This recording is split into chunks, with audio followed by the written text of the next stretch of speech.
My dear friends and students, welcome to English maths. Specific preposition की कड़ी में हम लोग अभी तक में ऑन पढ़ चुके हैं, टू पढ़ चुके हैं, एट पढ़ चुके हैं, बाय पढ़ चुके हैं और फार पढ़ चुके हैं। इतना पढ़ चुके हैं और आज हम लोग पढ़ने जा रहे हैं इसमें से इन। और इन के बाद अभी ओवर है, अक्रॉस है, इस तरह के 3-4 विद है, ऐसे 3-4 और हैं जिनको बहुत इम्पोर्टेंट हैं, जिनको पढ़ना ज़रूरी है प्रीपोजिशन पूरा तैयार होने के लिए।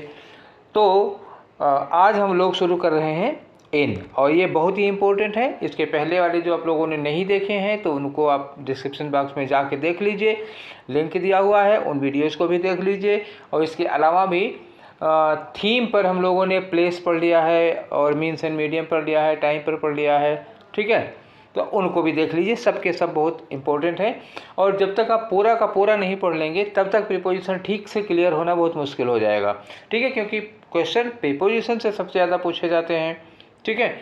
और प्रीपोजिशन का क्लियर होना किसी भी एग्ज़ाम को क्वालिफाई करने के लिए बहुत ज़रूरी है, ठीक है। चलिए तो शुरू करते हैं हम लोग इन। और इन के जो डिफरेंट यूजेज हैं उनमें जो सबसे पहला यूज है वो एरिया को लेकर के है, प्लेस को लेकर के है। देखिए, एक तो हम इन को यूज करते हैं किसके लिए? एरिया के लिए। एक छोटी एरिया हो सकती है या बहुत बड़ी एरिया हो सकती है।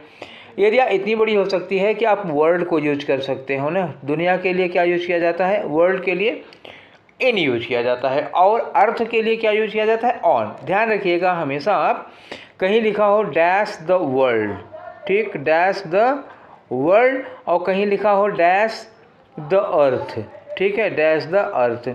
तो जब अर्थ लिखा होगा तो ऑन लिखेंगे, वर्ड लिखा होगा तो इन लिखेंगे, ठीक है, क्योंकि अर्थ वॉल्यूम बनेगा इसके ऊपर होगा और वर्ड क्या होगा? ऐसे होगा, इसके अंदर होंगे आप। क्लियर हो गया? तो जब कोई एरिया डिनोट करती है, चाहे कितनी भी बड़ी एरिया हो, भाई आप यूनिवर्स से बड़ी एरिया क्या हो सकती है? यूनिवर्स हो सकता है और वर्ल्ड हो सकता है। ये कंट्री के पहले हम वर्ल्ड भी लगा सकते हैं, ठीक है। वर्ल्ड हो गया, कंट्री हो गया, स्टेट हो गया, सिटी हो गया, डिस्ट्रिक्ट हो गया, जंगल हो गया, पॉन्ड हो गया, पार्क हो गया, फील्ड हो गया, स्ट्रीट हो गया, ऐसे। तो ये सब एरिया होते हैं। क्लियर हो गया? और ये कहीं ना कहीं से घिरे होते हैं। जैसे तालाब होगा तो ऐसा होगा, मतलब ये ऐसा इस तरह का होगा, तालाब होगा। पार्क होगा वो भी इस तरह का होगा, एक एरिया होगी, उसकी एक बाउंड्री होगी, अनहिडन सी ही होगी लेकिन होगी जरूर बाउंड्री। फील्ड है, खेत होगा, ठीक है, या कोई मैदान है तो उसकी भी एक बाउंड्री होगी। स्ट्रीट है। अब एक बात हमेशा याद रखना, स्ट्रीट के लिए क्या यूज किया जाता है? इन द स्ट्रीट, ठीक। और रोड होगा कभी तो हमेशा रोड पर क्या लगेगा? On the road. रोड के लिए क्या यूज करोगे आप? On the road. ध्यान रखना, रोड के पहले ऑन और स्ट्रीट के लिए क्या लगेगा? इन। कई बच्चे कभी कभी कंफ्यूज होते हैं, हमसे पूछते भी हैं कई बार कि वो स्ट्रीट के लिए ऑन लगा देते हैं। तो पूछते हैं, जब मैं बताता हूँ कि नहीं स्ट्रीट पे इन लगेगा, कहते सर जैसे गली वैसे सड़क, उसमें क्या फ़र्क पड़ता है? लेकिन एक इंग्लिश की परंपरा है, एक ट्रेडिशन है, स्ट्रीट के पहले इन लगाना है और रोड के पहले ऑन लगाना है। जैसे वे है तो इन द वे कभी नहीं होता, हमेशा ऑन द वे होता है, ठीक है। चलो अच्छा, आगे आते हैं। तो कुछ एग्जाम्पल मैंने ये बता दिया कि जैसे बड़ी एरिया है, कोई भी मतलब इस तरह की एरिया है जिसकी एक बाउंड्री होती है, तो उसको हम क्या कहेंगे? जैसे कंट्री लिखा हुआ है, स्टेट लिखा हुआ है, सिटी लिखा है, डिस्ट्रिक्ट है, जंगल है, पॉन्ड है, पार्क है, या फील्ड है, या स्ट्रीट है, इन सब के पहले इन लगेगा। कुछ एग्जांपल देख लो। We live in India. India क्या है? एक देश का नाम है, इसके पहले क्या लगा? In. The kids are playing dash the street. गली, गली के लिए मैंने अभी बोला था क्या लगेगा? इन लगेगा। She put her keys, she put the keys dash the drawer. Drawer क्या होता है? ड्रॉर भी तो ऐसे बंद होगा ना, पैक होता है, बंद होता है चारों ओर से। तो जब चारों ओर से बंद होता है तो उसमें क्या लगेगा? इन लगेगा। क्लियर हो गई बात? ठीक है। तो ऐसी कुछ एरियाज़ के लिए लगा इन। अरे अब आप ड्रॉर के लिए सोच रहे होंगे ना कि ड्रॉर है, आपकी जेब के लिए भी इन लगेगा, आपकी बैग के लिए भी इन लगेगा, पर्स के लिए भी इन लगेगा, ठीक है। तो चलिए आगे बढ़ते हैं। तो ये एक दूसरा आया आपके सामने, प्रिंट मीडिया। तो देखिए, मीडिया जो होता है ना, कम्युनिकेशन के लिए जो मीडिया होती है, तो उस मीडिया के पहले हम लोग क्या यूज़ किया जाता है? एक ऑन लिखा जाता है इलेक्ट्रॉनिक मीडिया के पहले, ठीक। इलेक्ट्रॉनिक मीडिया का मतलब जैसे ईमेल है, इंटरनेट है, रेडियो है, टीवी है, कंप्यूटर है, इन सब के पहले क्या लगेगा? ऑन। और प्रिंट मीडिया होगा तो क्या यूज किया जाएगा? इन। किसके लिए लगेगा? ये प्रिंट मीडिया के लिए लगेगा। मीन्स एंड मीडियम वाले प्रीपोजिशन में मैंने इन सब चीज़ों को बहुत डिस्कस करके पढ़ाया है। बहुत डिटेल में पढ़ाया है। अगर आपको पूरा देखना हो, पूरा जानना हो, तो आप मीन्स एंड मीडियम वाला पूरा का पूरा देख लीजिए। मैं डिस्क्रिप्शन बॉक्स में उसका भी लिंक दे दिया हूँ, ठीक है। तो ये हो गया मीन्स एंड मीडियम के लिए। तो प्रिंट मीडिया के लिए क्या यूज़ किया जाता है? इन यूज किया जाता है। और इलेक्ट्रॉनिक मीडिया के लिए क्या यूज़ किया जाता है? ऑन। अभी हम लोग इन पढ़ रहे थे, इसलिए केवल प्रिंट मीडिया का जिक्र किया है यहाँ पे। प्रिंट मीडिया होगा तो क्या यूज करोगे आप? इन यूज करोगे। जैसे आई रीड अबाउट इट, मैंने इस बारे में पढ़ा। कहाँ पढ़ा? न्यूज़पेपर में पढ़ा। तो क्या हो गया? इन द न्यूज़पेपर हो जाएगा। क्लियर हो गई बात? ठीक है। अब आगे आ जाओ थर्ड वाले में। थर्ड वाले में क्या कह रहे हैं कि विद इन एन एरिया, एक कोई एरिया होगी। फिर आप बात आई एरिया की, लेकिन अब की बार वाला एरिया पहले वाले से थोड़ा सा डिफरेंट है।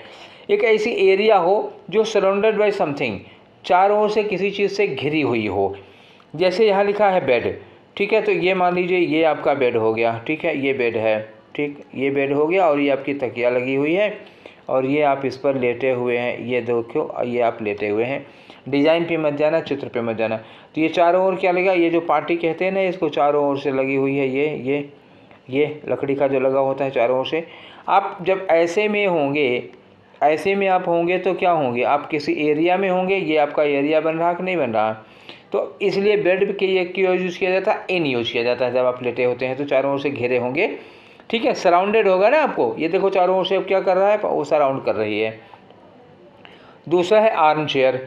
आर्म चेयर जैसे आप ऐसे ले लीजिए, ठीक है। ये हो गया आपका, ये आपकी ये कुर्सी हो गई, ठीक है ना। ये आपकी कुर्सी हो गई। डिज़ाइन पे मत जाना, ठीक। ये कुर्सी हो गई। आप ये तीन ओर से खुली हुई कुर्सी है, लेकिन अगर इसमें ऐसे हत्थे लगे होते तो क्या होते? ये तीन तरफ से बंद हो गई।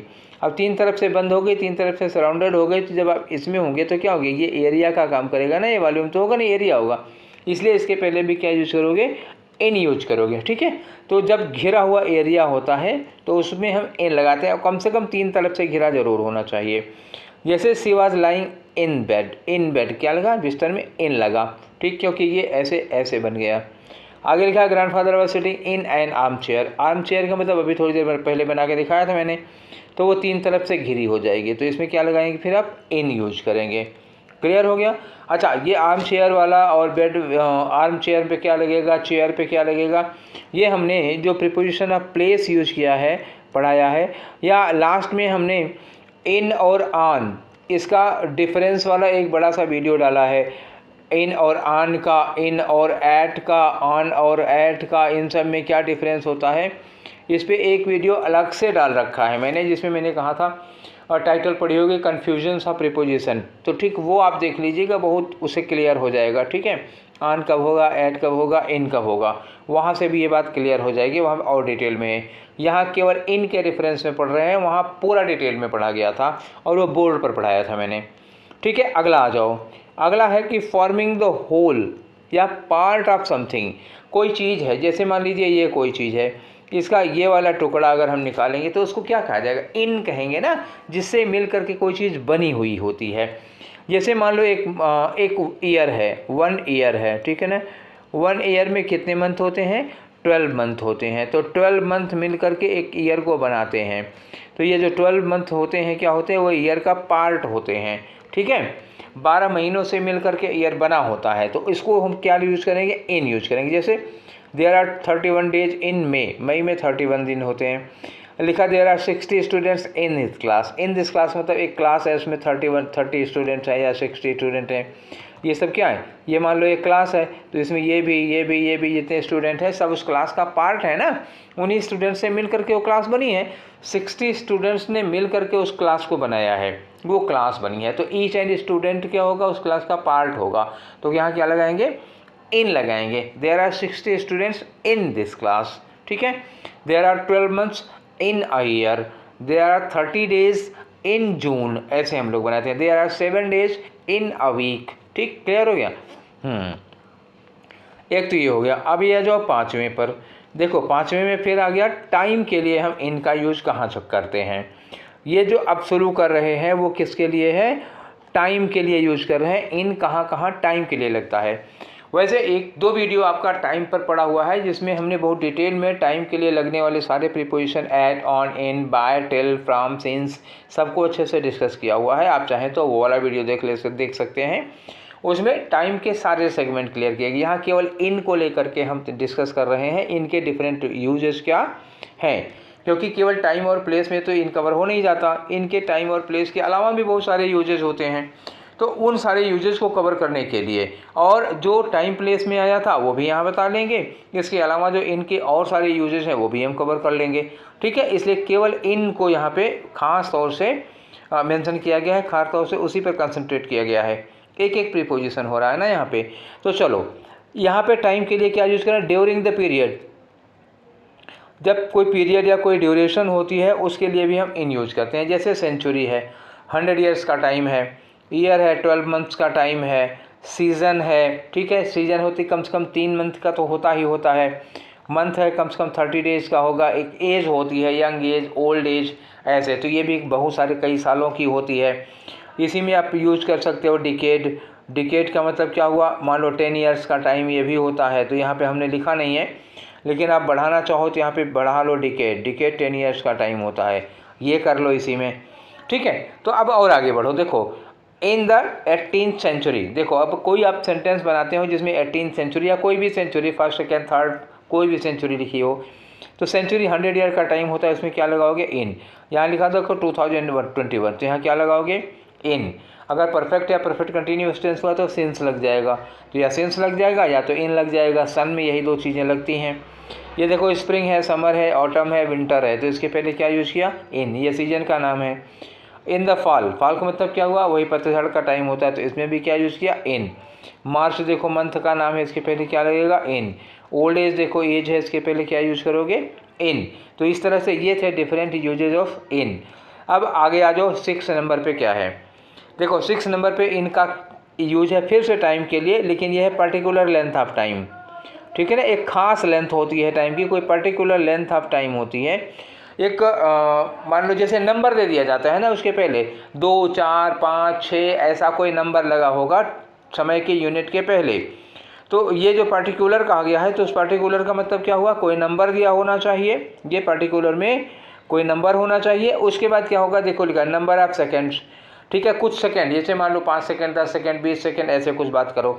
मिनट्स हो गया तो मिनट जैसे 5 मिनट, 10 मिनट, 4 मिनट, 8 मिनट, ऐसे कुछ बात करो। आवर्स लिखा जैसे 1 घंटा, 2 घंटा, 4 घंटा, ऐसे बोलो। डेज का मतलब जैसे 10 दिन, 20 दिन, 4 दिन, 5 दिन, ऐसे बोलो। वीक्स का मतलब 2 सप्ताह, 3 सप्ताह, 1 सप्ताह, ऐसे कुछ कहो। मंथ्स में भी वही हुआ, ईयर में भी वही हो गया।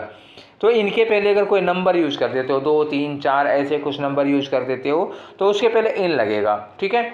या सिंस फार लगाना हुआ तो फार लगेगा, ठीक है। ध्यान रखना कि अगर परफेक्ट या परफेक्ट कंटिन्यूअस टेंस हुआ तब तो इस कंडीशन में क्या यूज़ कर दोगे, फार यूज़ कर दोगे। नहीं तो क्या करना है फिर, नहीं तो फिर इन ही यूज़ करना है अगर इंडेफिनिट या कंटिन्यूअस टेंस में आता है तो, ठीक है। चलो 2 सेंटेंस देखो। I will return your notes dash of few minutes, यहाँ लिखा हुआ ना, यही मिनट्स है, आवर्स है, ये डेज है, ये यहाँ पर है आगे फ्यू मिनट्स, ठीक, ऐसे लिखा हुआ फ्यू मिनट्स है, आवर्स है, ठीक है। तो मैं कुछ मिनट में आपके नोट्स लौटा दूंगा। देखो मिनट्स के पहले क्या लगा है, आ फ्यू लगा हुआ है, तो क्या यूज़ किया हमने, इन आ फ्यू मिनट्स। यहाँ जहाँ आ फ्यू लिखा है वहाँ 10 लिखा होता, तो I will return your notes in 10 minutes. ये सेकेंड्स भी यहाँ हो सकता था, ठीक है। यहाँ आप सेकेंड्स यूज़ करना चाहो तो वो भी हो सकता है, लेकिन सेकेंड में कैसे नोट यूज़ करें, नोट्स लौटाएंगे, इसलिए मिनट लिखा था मैंने। तो I will return your notes in few seconds, in few minutes, in few hours, in few days, in few months. अब ईयर्स की बात नहीं है, नोट्स लौटाने हैं तो सालों बाद लौटाएंगे तो फ़ायदा क्या होगा लौटाने का, तो इसलिए यहाँ पे क्या लगा, इन लगा। अगला आ जाओ, इट विल बी रेडी, ठीक, इट विल बी, यहाँ कोई भी चीज़ हो, मान लो पुल बन रहा है तो पुल कहते हैं। The bridge will be ready in 2 weeks, ये 2 वीक्स लिखा ना, 2 सप्ताह में, तो क्या यूज़ किया हमने, इन यूज़ किया, ठीक है, ऐसे में इन लग गया।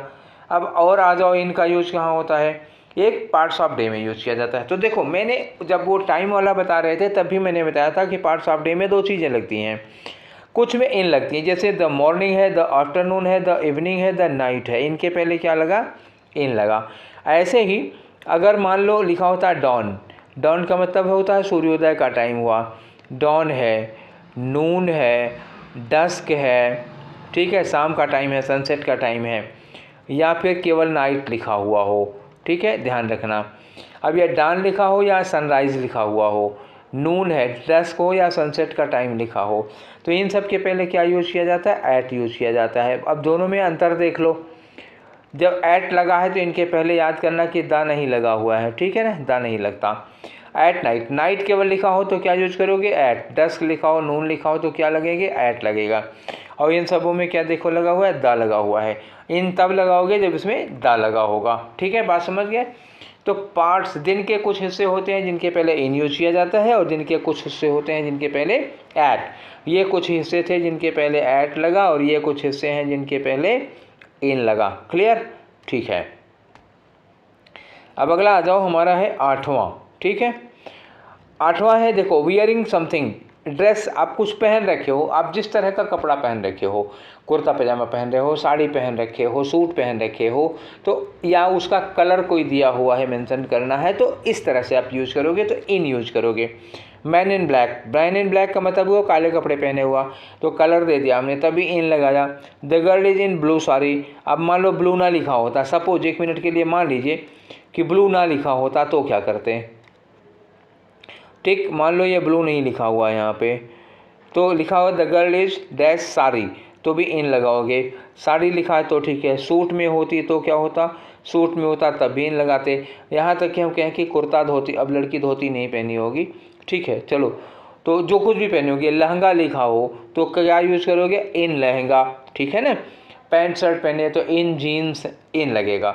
तो जब आपकी ड्रेस होती है, कुछ भी आप पहने हों, ठीक, कुर्ता, धोती, लुंगी, जीन्स, ट्राउजर्स या सूट, जो भी आप पहन रखे हैं, लहंगा, कुछ भी पहन रखे हैं, तो उसके पहले क्या यूज़ किया जाएगा इन। तो आपके ड्रेस के लिए, ठीक है, ड्रेस के लिए क्या यूज़ किया जाता है इन। देखो ब्लू साड़ी है तब भी इन लगा। Peon was in uniform, uniform में उसकी ड्रेस हो गई तो इन लगा, ठीक है। She was all in black, वही हुआ ना, काला कपड़े पहने हुए, all in black, all in white, all in red, ठीक है, ऐसे इन ग्रीन साड़ी ऐसे बोल दोगे। तो कपड़े के लिए जो आप पहन रखे हैं उसके लिए क्या यूज़ किया जाएगा इन। क्लियर हो गया, ठीक है, आगे आ जाओ। अब जैसे मान लीजिए आपके आसपास का जो माहौल होता है, ठीक है, जैसे उजाला है, अंधेरा है, गंदगी है, इस तरह का जो माहौल होता है, तो उसके लिए आप क्या यूज़ करोगे, उसके लिए भी इन लगता है। जैसे बारिश हो रही है तो क्या करोगे इन रेन, ठीक है। डार्क है तो क्या कहोगे इन डार्क। धूप निकली है तो क्या कहोगे इन सन। लाइट है, क्या यूज करोगे इन लाइट। ऐसे we went out in the rain, बारिश हो रही है आप निकल गए तो क्या करोगे इन द रेन कहोगे, ठीक है।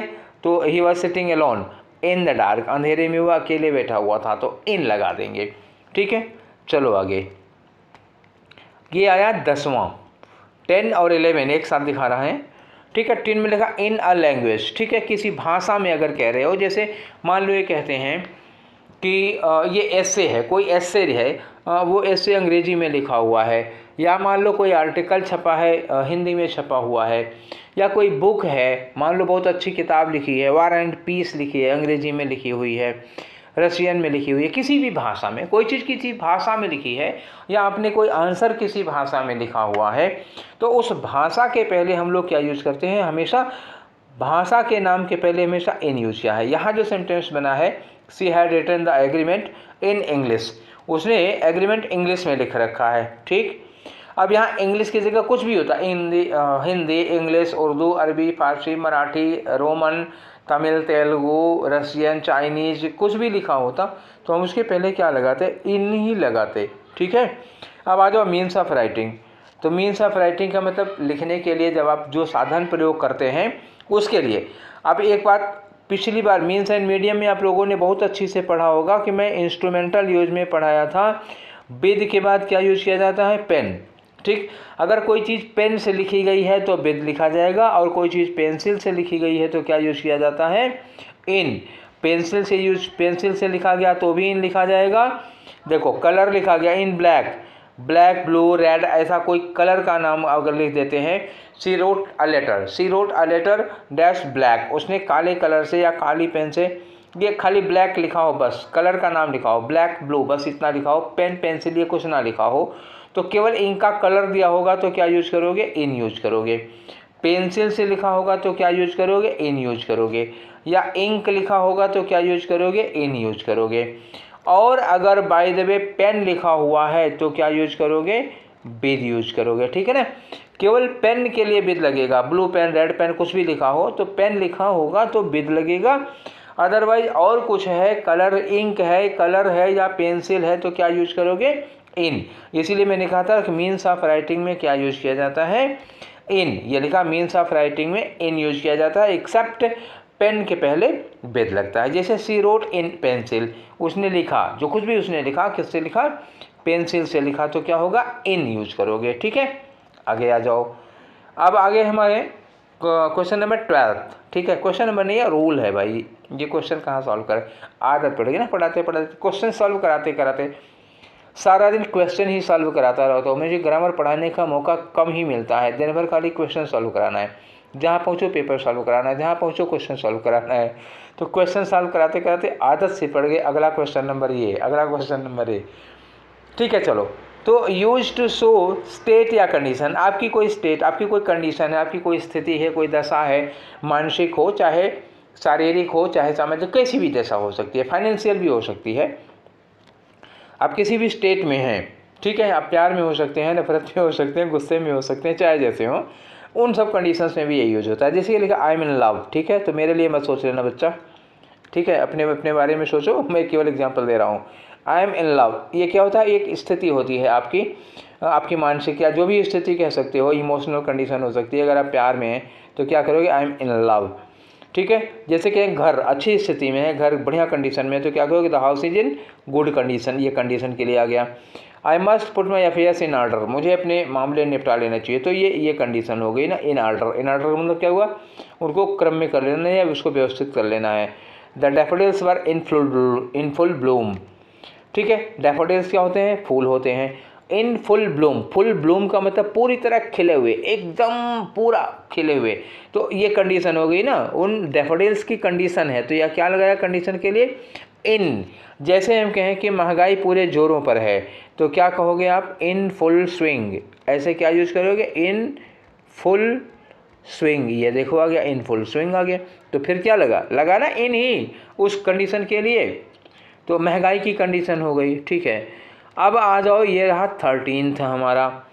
13 में कह रहे हैं कि use to show somebody job या प्रोफेशन, आपका कोई जॉब, आप जिस भी जॉब में हैं, जैसे आप पढ़ाते हैं तो इन टीचिंग प्रोफेशन, आप आर्मी में है तो इन आर्मी, आप नेवी में है तो इन नेवी, बिजनेस कर रहे हैं तो इन बिजनेस, जो भी आप कर रहे हैं आपका प्रोफेशन आपको बताने के लिए इन का यूज किया जाता है। ठीक है, ये परमानेंट प्रोफेशन हो जाता है। तो he is in the army, he is in the army, आपको ये प्रोफेशन हो गया उसका ना, जॉब बताने के लिए। सी इज़ इन टीचिंग प्रोफेशन, क्या है वो? सी इज़ इन टीचिंग प्रोफेशन। ठीक है, तो ये हो जाता है। ठीक है, अब ये हो गए हमारे 13 यूज थे करीब अलग से इनके, हैं और भी, लेकिन आपके काम के केवल इतने हैं।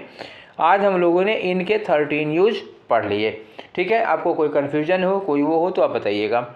आई थिंक कि कोई कन्फ्यूजन होना नहीं चाहिए, कोशिश मेरी यही थी कि आपको कन्फ्यूजन ना हो।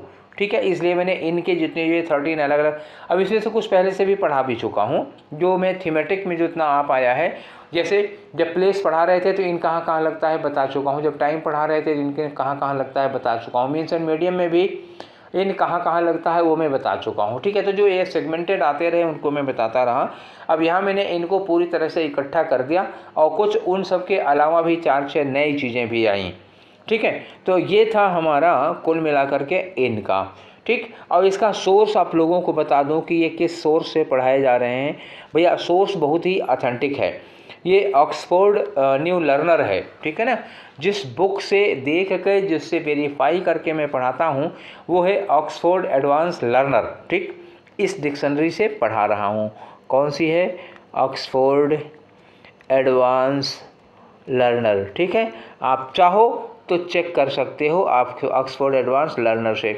ठीक है, थ्योरी प्रिंसिपल सब वही है, रूल्स वहीं के हैं, एग्जाम्पल मैंने अपनी ओर से फिट किया है, कुछ उनके एग्जाम्पल है, कुछ मेरे एग्जाम्पल हैं, कुछ मैंने फिट किया है। हाँ, कुछ रूल्स मैंने छोड़ जरूर दिए हैं, उसमें बहुत सारे रूल्स थे, तो मैंने ज़्यादातर उन्हीं रूल्स को पिक किया है जो अक्सर एग्ज़ाम में पूछे जाते हैं, जो आपके लिए यूज़लेस नहीं है, जो 17-16 सेंचुरी में यूज़ होता था वो मैंने छोड़ रखा है। ठीक है, तो सोर्स पर कोई शक शुबहा नहीं है, कोई डाउट नहीं है, वो ऑथेंटिक ही है और गारंटीड है कि वही आप कोर्ट में ले जा सकते हैं। अगर आपका कुछ गलत होता है तो ऑक्सफोर्ड से सबूत दे सकते हैं। ठीक है, तो ये रहा आज का सेशन हमारा, और फिर हम अगले वाले सेशन में मिलेंगे किसी इनकी तरह और किसी दूसरे प्रीपोजिशन के साथ। ये सेशन आप लोगों को कैसा लगा, कितने यूज़फुल लगा, इनको लेकर के आपके कन्फ्यूजन्स कितने दूर हुए और कितनी क्लैरिटी आई, let me know please. We will meet in the next video. Till then take care, thank you.